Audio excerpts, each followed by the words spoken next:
Pemirsa, terima kasih masih bersama kami dalam News Pagi bersama saya Smiatania dan rekan saya Bremana Tenaya. Pemirsa, kita ke informasi berikutnya. Seorang polisi diduga menganiaya mantan pacarnya hingga terluka dan harus dirawat di rumah sakit. Oknum tersebut merupakan anggota di Sat Narkoba Polres Sukabumi Kota dan kini pelaku sedang diperiksa di Propam Polda Jabar.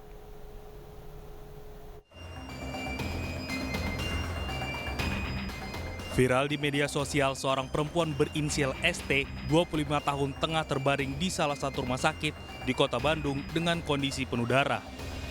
Menurut informasi, perempuan tersebut diduga dianiaya oleh mantan pacarnya yang juga seorang oknum anggota polisi yang bertugas di Polres Sukabumi Kota. Terkait hal itu, Kapolres Sukabumi Kota menyatakan bahwa oknum polisi yang berinisial MF alias IS itu merupakan anggotanya di jajaran Sat Narkoba Polres Sukabumi Kota. Saat ini oknum tersebut tengah diperiksa Propam Polda Jabar. Kemudian disampaikan oleh pihak pelapor, apakah itu saudari S ataupun temannya terkait dengan salah satu personil di Polres Sukabumi Kota itu memang betul. Dan saat ini yang bersangkutan sudah dimintai keterangan awal oleh pihak Bid Propam Polda Jawa Barat karena memang lokasi kejadiannya bukan di wilayah hukum kami. Pihaknya hingga kini masih menunggu hasil pemeriksaan dari Propam untuk menentukan langkah selanjutnya. Dari Sukabumi, Jawa Barat, Budi Setiawan, iNews melaporkan. Pemirsa, kuasa hukum AG datangi di Treskrimum Polda Metro Jaya, Jakarta seusai peningkatan status AG dari saksi menjadi pelaku penganiayaan. Hal ini dilakukan untuk menanyakan kelanjutan langkah hukum ke depannya.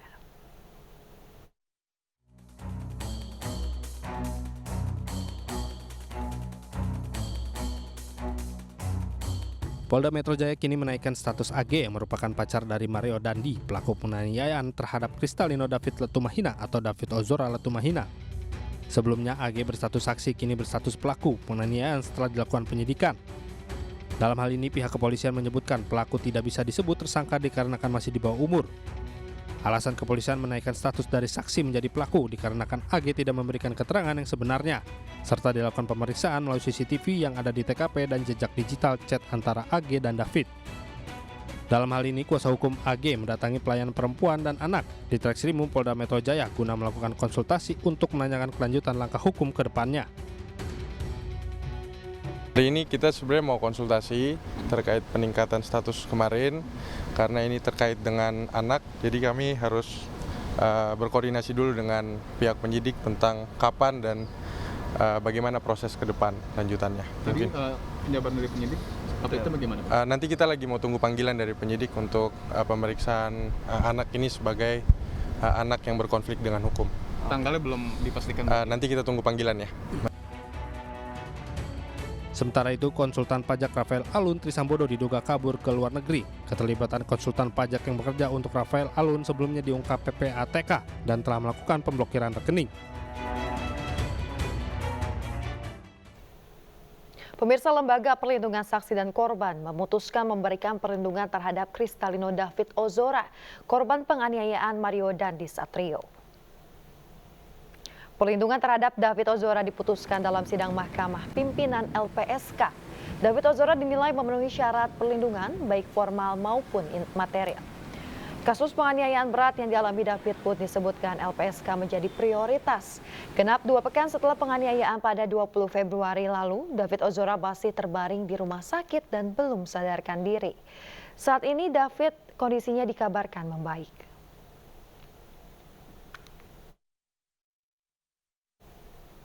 Pemirsa, sidang lanjutan kasus Teddy Minahasa kali ini menghadirkan saksi ahli dari Badan Narkotika Nasional.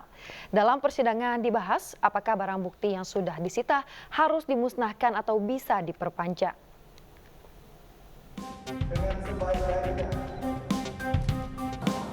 Pengadilan Negeri Jakarta Barat kembali menggelar sidang kasus narkoba jenis sabu yang melibatkan Jenderal Bintang 2 Irjen Pol Teddy Minahasa.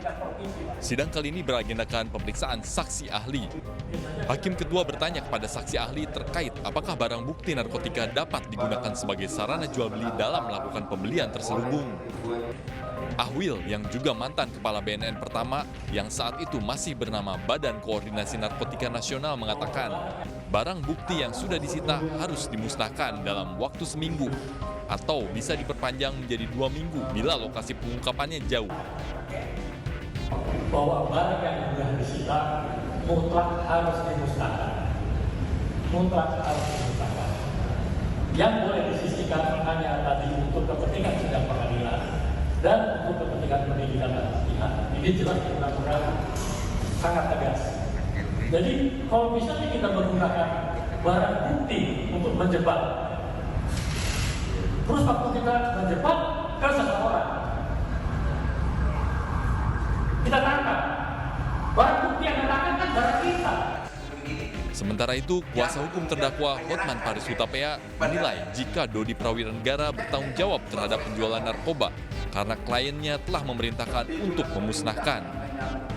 Tadi ahli ini mengatakan kalau si jenderal sudah perintahkan musnahkan, ya, dan tarik itu barang, maka itulah yang berlaku. Jadi kalau sampai tetap dijual oleh si Kapolres, maka tanggung jawab pidananya di Kapolres. Menurut saksi ahli, seorang bandar bisa diadili dalam kasus narkoba meski tidak ada barang bukti narkoba yang ditemukan pada dirinya. Keterlibatan bandar bisa dibuktikan dengan serangkaian percakapan melalui media elektronik dengan anggota jaringan yang sudah ditangkap. Dari Jakarta, Miftahul Gani melaporkan. Pemirsa, Kejaksaan Negeri Jakarta Timur telah menerima pelimpahan tahap 2 kasus pencemaran nama baik Menko Marves Luhut Binsar Panjaitan Senin siang. Meski demikian, 2 tersangka kasus tersebut, Haris Azhar dan Fathia Maulidianti, tidak ditahan dan juga diperbolehkan untuk pulang.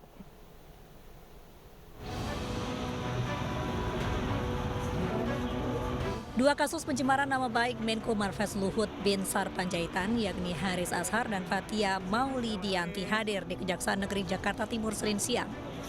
Kejaksaan Negeri Jakarta Timur mengatakan 2 tersangka diperbolehkan pulang dan tidak ditahan karena secara yuridis pasal yang disangkakan terhadap keduanya belum memenuhi kriteria penahanan. 4 pasal yang disangkakan kepada kedua tersangka diantaranya terkait Undang-Undang ITE dan pencemaran nama baik. Dari tadi hasil proses semuanya berjalan dengan lancar ya, tapi ya kembali lagi saya tetap tekankan bahwa apa yang kami sampaikan itu dan ini sudah berulang kali kayaknya setiap ada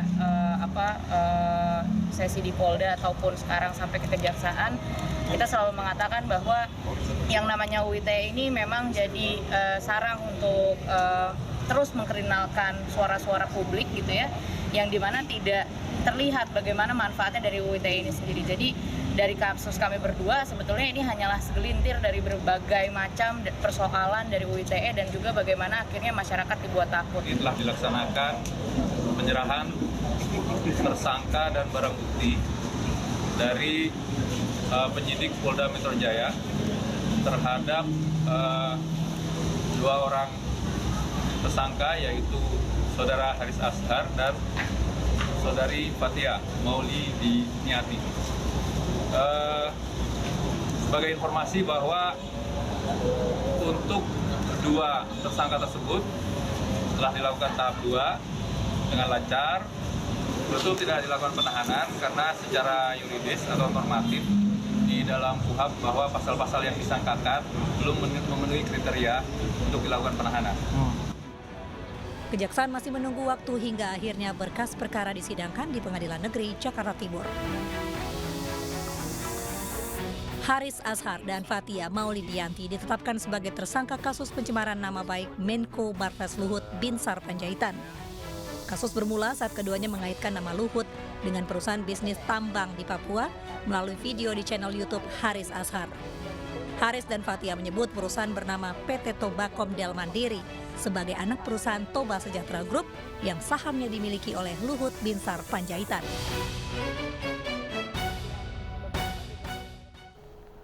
Informasi lain pemirsa, Presiden Joko Widodo mendukung Komisi Pemilihan Umum untuk mengajukan banding atas putusan penundaan pemilu 2024 oleh Pengadilan Negeri Jakarta Pusat. Sementara 3 hakim Pengadilan Negeri Jakarta Pusat dilaporkan ke Komisi Yudisial atas dugaan pelanggaran kode etik atas putusan kontroversial PN Jakarta Pusat yang meminta KPU menunda tahapan pemilu 2024.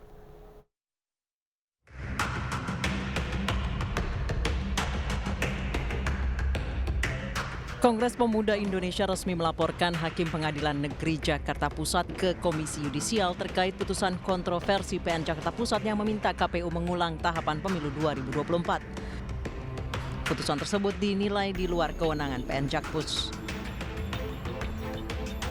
Karena kami menilai di dalam amar putusan tersebut yang telah kami peroleh dari SIPP Pengadilan Negeri Jakarta Pusat telah melampaui kewenangan mengadili Pengadilan Negeri Jakarta Pusat, di mana kompetensi absolutnya itu lebih berwenang pada Pengadilan Tata Usaha Negara Jakarta dan Badan Pengawas Pemilu Republik Indonesia atau Bawaslu. Menanggapi laporan tersebut, Komisi Yudisial menyatakan akan segera mendalami kasus ini, salah satunya dengan memanggil hakim atau pihak PN Jakarta Pusat untuk menggali informasi lebih lanjut. KY tidak berwenang pada atau tidak berwenang untuk memeriksa pada putusannya, maka KY akan terus mengawasi proses upaya hukum, ya, baik banding maupun kasasi. Kita akan kawal terus kasus tersebut karena kita anggap hal ini cukup menjadi persoalan yang besar. Sementara itu, Presiden Joko Widodo menyatakan mendukung Komisi Pemilihan Umum untuk mengajukan banding atas putusan penundaan pemilu 2024 oleh Pengadilan Negeri Jakarta Pusat. Presiden juga kembali menegaskan pemerintah berkomitmen untuk menggelar pemilu sesuai jadwal. Ya, kan sudah saya sampaikan bolak-balik komitmen pemerintah untuk tahapan pemilu ini berjalan dengan baik, penyiapan anggaran juga sudah disiapkan dengan baik. Saya kira tahapan pemilu kita harapkan tetap berjalan. Dan memang itu sebuah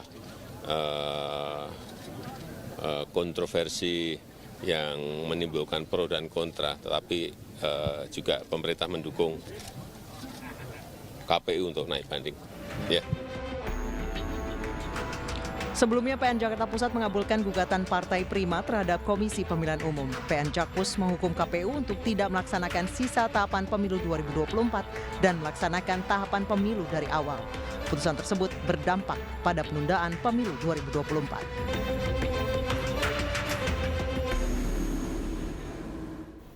Pemirsa, Menteri BUMN Erick Thohir mendapat dukungan untuk maju di Pilpres 2024 mendatang. Figur Erick Thohir dinilai mampu meneruskan program kerja Jokowi.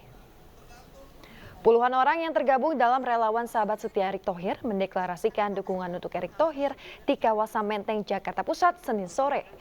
Kelompok relawan ini mendukung Erick Thohir maju dalam kancah Pilpres 2024 mendatang. Menurut kelompok yang mayoritas anak muda ini, Erick Thohir dinilai mampu melanjutkan program pemerintahan saat ini.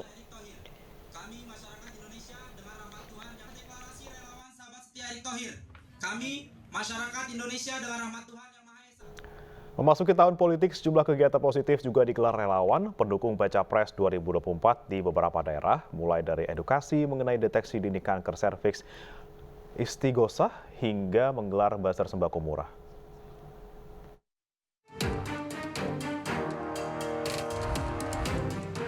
Ratusan warga Cibinong, Kabupaten Bogor, Jawa Barat mengantre bazar sembako murah yang digelar UKM Sahabat Sandi Uno. Bazar digelar dalam rangka meningkatkan daya beli sekaligus membantu masyarakat mendapatkan sembako dengan harga terjangkau jelang bulan Ramadan. Masyarakat antusias dan bersukacita dalam bazar sembako murah ini. Hal ini dikarenakan dengan uang Rp25.000 saja, masyarakat mendapat 5 kg beras, 1 kg gula, 1 liter minyak goreng, sabun cuci piring hingga teh.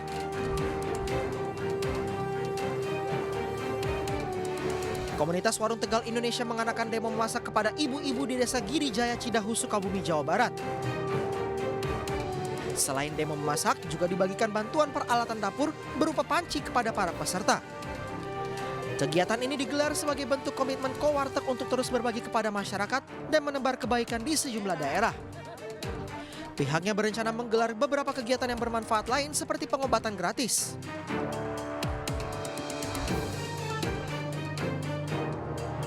Edukasi mengenai pencegahan, deteksi dini, dan penanggulangan kanker serviks bagi perempuan penting untuk dilakukan.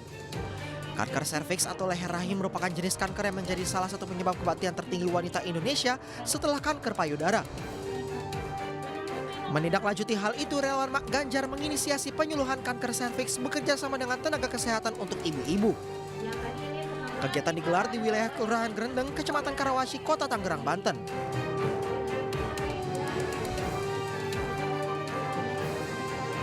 Dalam rangka meningkatkan ketahanan pangan, relawan Mak Ganjar mensosialisasikan program berdikari atau berkebun di pekarangan sendiri. Kegiatan berlangsung di Perumahan Umum Ambar Waringin, Bojonggede, Kabupaten Bogor, Jawa Barat. Program digelar agar masyarakat dapat memanfaatkan pekarangan rumah untuk bisa ditanami sejumlah tanaman seperti buah, sayuran, dan rempah-rempah. Selain itu juga untuk mengoptimalkan fungsi masyarakat agar bisa produktif dengan melakukan aktivitas berkebun di pekarangan rumah. Menebar kebaikan di setiap tempat, relawan Kiai Muda Jawa Timur menyambangi beberapa pesantren di Jawa Timur. Kali ini mereka hadir di Ponpes Nurul Hidayah 2, Desa Karangsari Bantul, Kabupaten Malang. Selain digelar acara istighosa dan doa bersama, mereka juga melakukan fogging dan pemberian alat kebersihan. Dengan pemberian bantuan itu, para santri dan warga bisa semakin menjaga kebersihan lingkungan pesantren. Tim Liputan melaporkan. Memperkenalkan Partai Perindo di tengah-tengah masyarakat, Bacalek Partai Perindo Vena Melinda ajak warga Blitar senam Zumba bersama. Warga pun antusias mengikuti senam Zumba bersama artis idola Vena Melinda.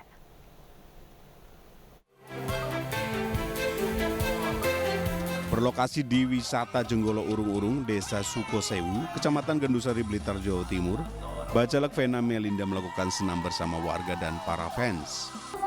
Selain senam Zumba, Vena Melinda yang menjadi bakal caleg DPR RI Dapil 6 Jawa Timur dari Partai Perindo ini diserbu penggemar untuk foto bersama artis Ibunda Farel Bramasta ini.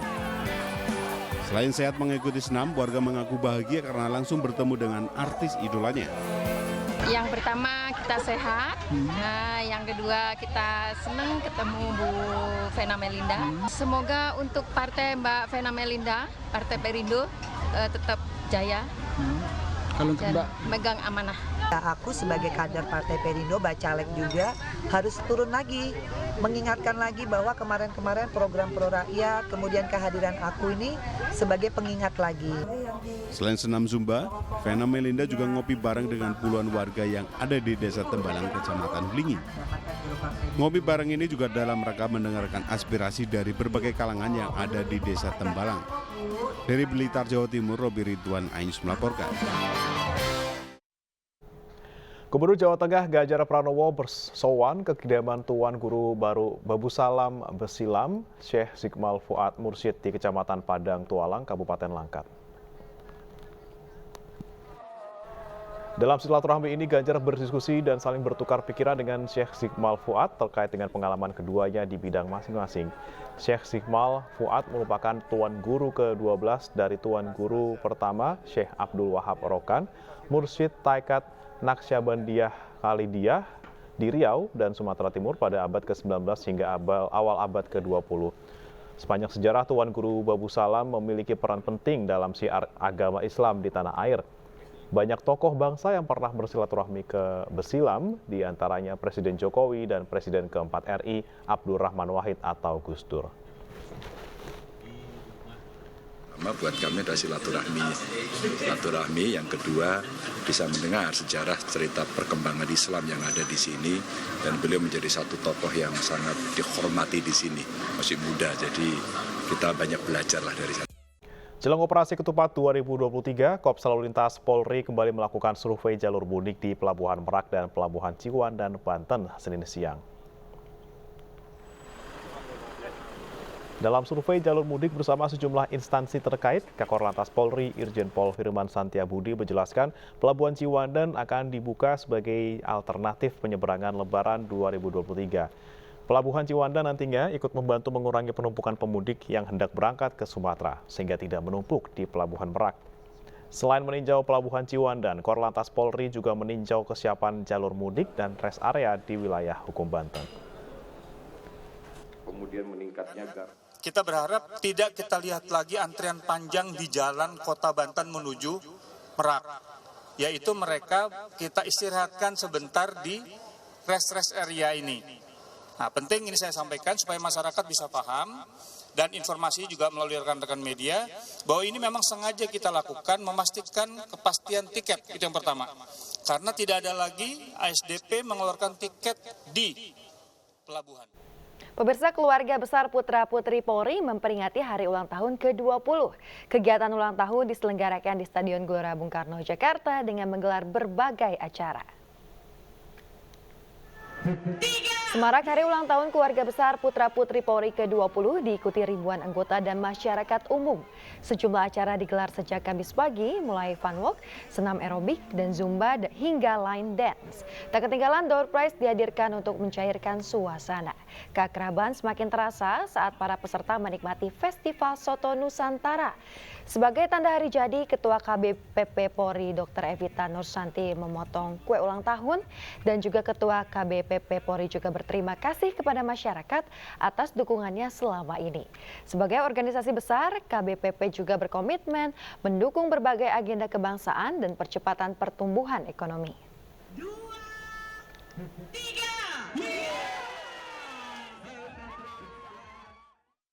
Pertumbuhan ekonomi Kota Makassar kembali mencatatkan angka positif di tahun 2022 setelah minus pada masa transisi pandemi COVID-19 tahun 2020 lalu. Pertumbuhan ekonomi 5,4% melampaui provinsi bahkan tingkat nasional.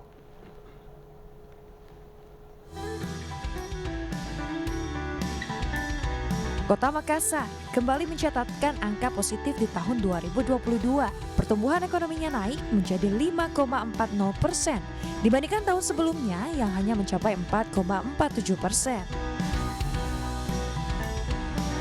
Kenaikan pertumbuhan ekonomi sejalan dengan masa transisi pandemi COVID-19 yang melanda seluruh wilayah tanah air hingga berdampak pada melemahnya pertumbuhan ekonomi di berbagai sektor. Kepala Badan Pusat Statistik BPS Kota Makassar, Syahrir Wahab menyatakan, pertumbuhan ekonomi di Kota Makassar terjadi pada sektor perdagangan, industri, konstruksi, dan juga jasa. Pertanian itu banyak di kabupaten kota lainnya. Nah, di Makassar karena ini agak melambat sehingga pertumbuhan Sumsel itu didominasi oleh pertumbuhan yang ada di sektor yang dikuasai oleh Kota Makassar. Perdagangan, industri, konstruksi, dan jasa. Nah, ini empat sektor ini yang berkembang di kita, di Kota Makassar, menyebabkan kita mengalami pertumbuhan yang lebih baik atau lebih tinggi lah. Di samping pertumbuhan ekonomi, jumlah penduduk miskin di Kota Makassar juga turun. Tahun 2021, jumlah penduduk prasejahtera mencapai 74.690 jiwa. Sedangkan di tahun 2022, turun menjadi 71.830 jiwa. Kesenjangan ekonomi di Makassar makin hari makin rapat, bukan makin renggang. Ya. Begitupun IPM itu sudah 83,21, sedangkan nasional 79. Ini kan pencapaian yang alhamdulillah berkat kerja sama semua SKPD dan seluruh masyarakat dan semua stakeholders tentunya. Tak ingin puas dengan pencapaian tersebut, Wali Kota Makassar Muhammad Ramdan Pomanto terus melakukan berbagai upaya, termasuk memberdayakan ekonomi masyarakat lewat lorong wisata, agar target pertumbuhan ekonomi sebesar 8,40% bisa tercapai. Dari Makassar, Sulawesi Selatan, Yuel Yusfin, iNews melaporkan. Menteri Luar Negeri Retno Marsudi meminta Jepang menerapkan aturan yang fleksibel terhadap ekspor tuna Indonesia. Ayo pagi akan kembali usai jeda berikut pemirsa.